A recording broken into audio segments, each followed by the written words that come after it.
It is I, his chronicler, who alone can tell thee of his saga. Let me tell you of the days of high adventure. The Odyssey is badly written and or executed in nearly every scene. Really?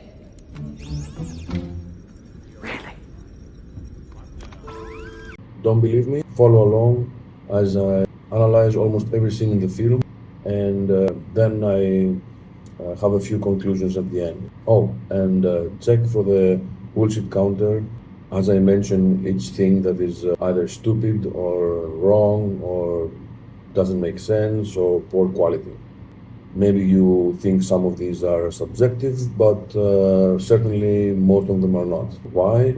Because logic. Let's begin. As a first shot of a Greek epic, what does Nolan chooses to show us?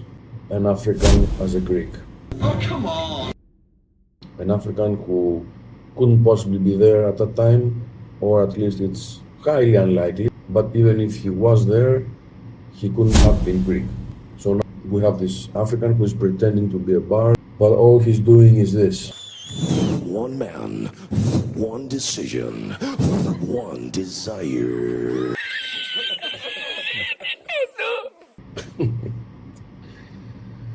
Amazing.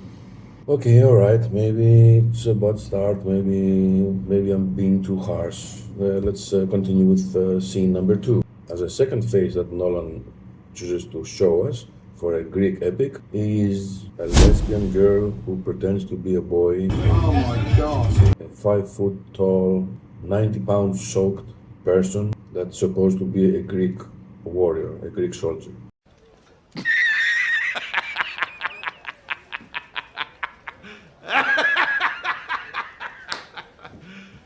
You serious? I'm fine. Oh my god. Already, if this was not a Nolan film, we could have seen tomatoes thrown towards the screen, okay? So this Greek soldier is trying to run, and I'm saying trying because she doesn't manage very well, because even the smallest armor is too much for her, and gets in front of the Trojan horse as some riders are coming. Now, before the riders get to him, her, they, them, whatever, and ask him, her, they, them, whatever, what is going on, they try to kill her.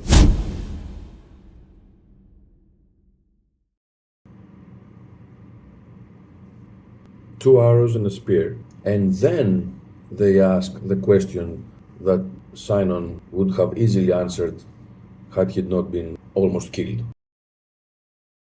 How dumb is that, as a screenwriter? At the end of the scene, the one Trojan soldier is going to hit him again to finish him off, and the other soldier says, "No, don't do that, they have the same gods as we do." You moron, you have killed him already. The spear was this thick, and it was just below his heart, and when you removed the spear, he died. So what the fuck was the point? Oh, don't kill him, he's going to die anyway. But don't kill him. Because fuck logic. Scene number 3. They are dragging the horse, the Trojan horse inside. If Nolan had left it as Homer has, the horse would have wheels, of course. And it would be easy. Oh. That's just what they'll be expecting us to do. But no. Nolan has to be Nolan. So now we got a rather thin wood sculpture with details so fine that it would be impossible to have been made on a beach without specific tools and by soldiers, not craftsmen. You ugly horse. Oh.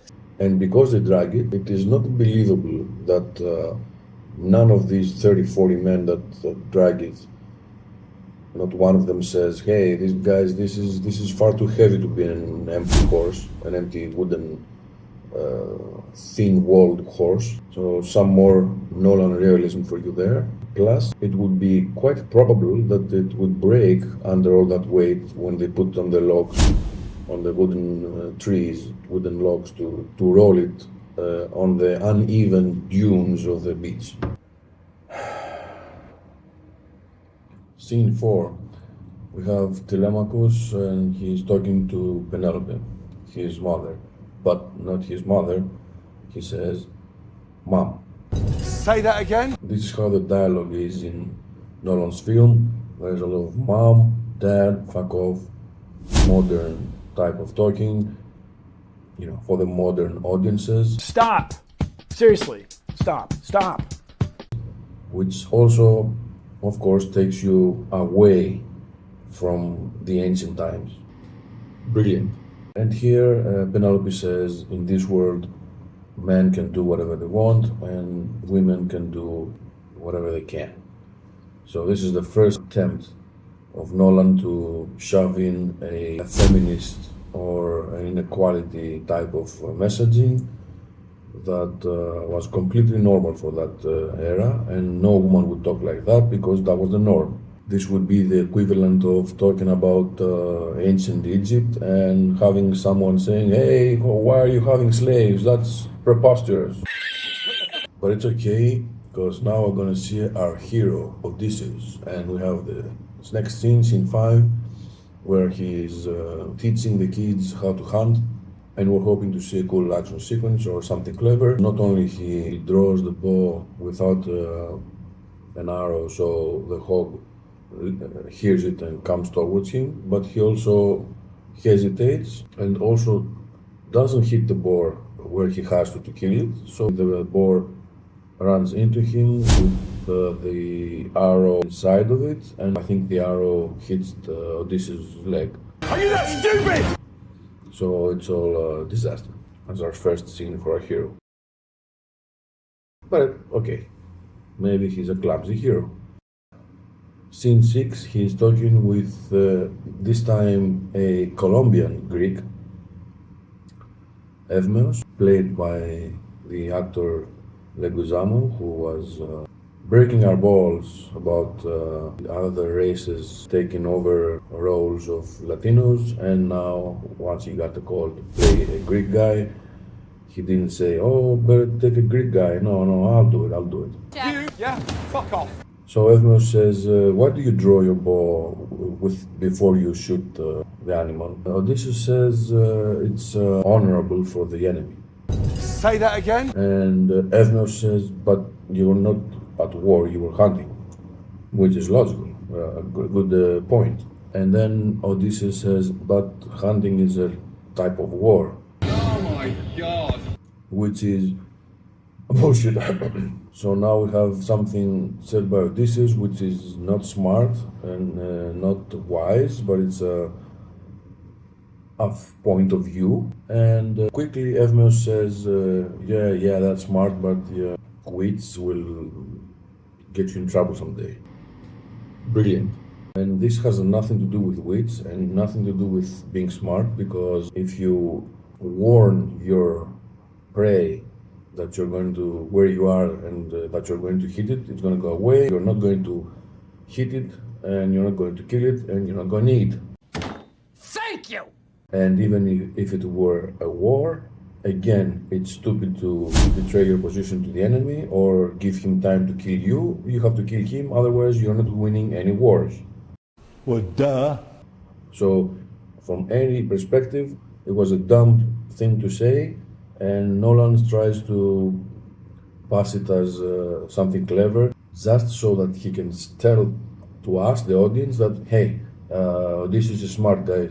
Oh my god. But he does one of the most frequent mistakes in filmmaking, because the proper way is show, don't tell, and he's just telling us, and also telling us with a dumb point that makes no sense. But if you forget any of these things and you switch your brain off, it's a good scene. Next scene, we have our Colombian Greek, Eumaeus, and he's talking with Telemachus, and Telemachus says, what if Odysseus comes back, and what he's going to do with the suitors? There are so many of them. And Eumaeus just simply says,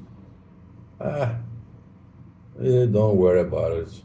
They're cowards. If you just kill a couple of them, the rest are going to back down. And spoiler, of course, the exact opposite happens in the end, where Odysseus starts killing them and absolutely nobody backs down. Amazing. Then we have a scene with Penelope and Telemachus again, and what I noticed is from this scene that Telemachus is being, either though he's the younger one, he's being the logical one, and Penelope is the, instead of being the wiser, is the emotional one. And even though Telemachus is the sensible one, she ends the discussion by insulting him and telling him that he's just a kid.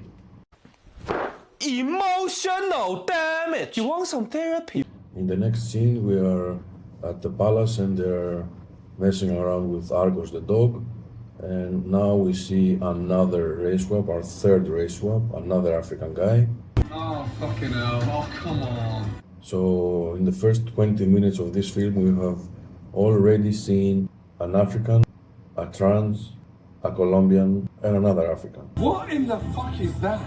Maybe he was trying to put everything in the first few minutes of the film for the DEI points. In the next scene, we have Odysseus with Zendaya, Zanduya. So now we have the mixed race as well. So I don't know, what are we missing? An Indian, an Eskimo? What's left? And a great performance from Zendaya, or whatever the hell she's called. She has this look of constant disapproval of Odysseus through the whole film. Boring! And she got 8 million for it. Next we have a scene with Odysseus and Calypso. Over here Nolan has swapped the lotus with, which is a fruit, with a flower, because reasons.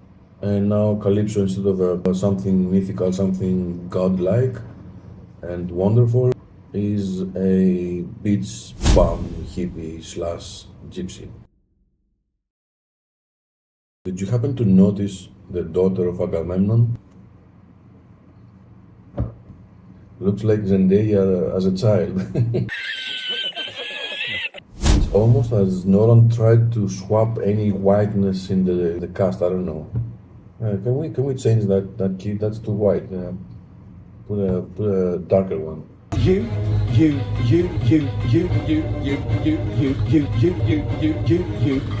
Fuck off. Next scene, we have the army leaving in Troy. Batman doesn't talk because he's Batman. You know why? Because you're Batman. Because I'm Batman. Or maybe I should say Batgamegnon, because that suit is like ridiculous. Then we have I don't know what he is, a Pakistani, Indian, something guy popping up to just ask something about how much food they have or something. So I guess Nolan couldn't even get Greek guys for tiny roles like these. Also here we got the first modern swear word, because Odysseus says we're 10 fucking years in this bitch. Another dumb dialogue that takes us away from the ancient times. And now we have the first sign that Nolan wants to destroy the hero, Odysseus, because instead of him returning with Agamemnon from the same route that he came to Troy, he decides to go another way. Because reasons. His reasoning: I've followed Agamemnon enough. Say that again? That's all he has. Why are you gay? Which is completely stupid and doesn't make sense. And it doesn't make sense because Nolan changed several things from Homer, where he explains why Odysseus went another way.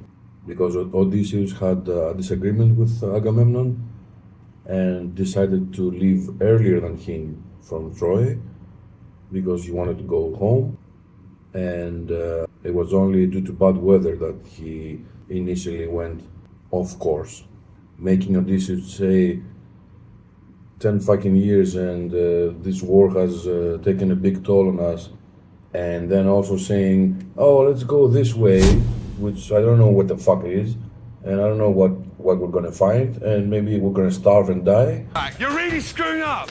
That just makes him stupid, and Nolan doesn't justify it, and wants you to just swallow it. Yeah, fuck off. So what does Nolan do here for our hero?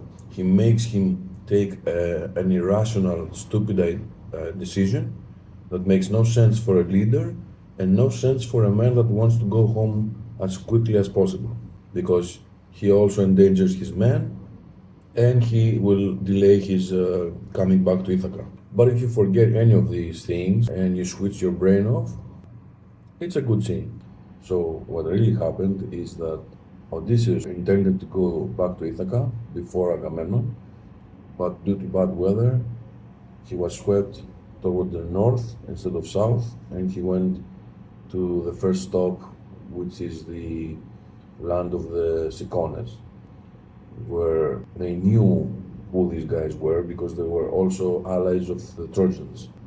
So since the wind took him there, he decided to pillage the village to get the supplies that he wanted, which is very different from what Nolan does. Nolan makes Odysseus take a bad decision and just get lucky and pillage some innocent village, apparently.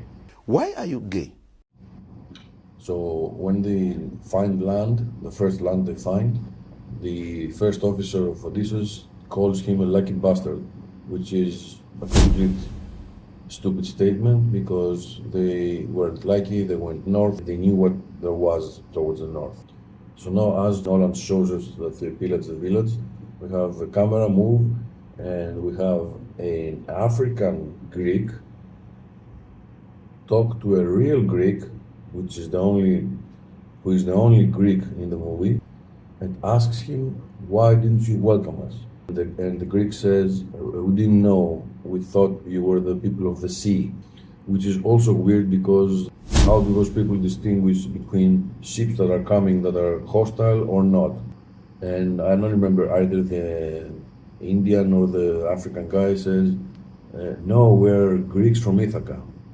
What in the fuck is that? So what we have is we have an Indian and an African talking to a Greek guy, telling him that we're Greeks from Ithaca. Fuck off! What in the fuck is that, Nolan? What? I think it's pretty much what Metatron said. Is that Nolan engineered this shot specifically to give you this message. You meaning the Greeks. Oh, you think you're Greeks because you're ethnically Greeks? The Patel, the Muslim, Mohammed, the black Africans, the Asians, in fact, any non-white immigrant who has just arrived 3 hours ago into the shores of Greece is as Greek as all of you. Deal with it, bigots. That's the message. And even besides what the fuck you want to say about your twisted message about who is Greek and who is not, and immigrants or whatever, just the scene as something in the script. You want to say that the old Greek guy understands what these people are saying, but these other Greeks are not understanding him.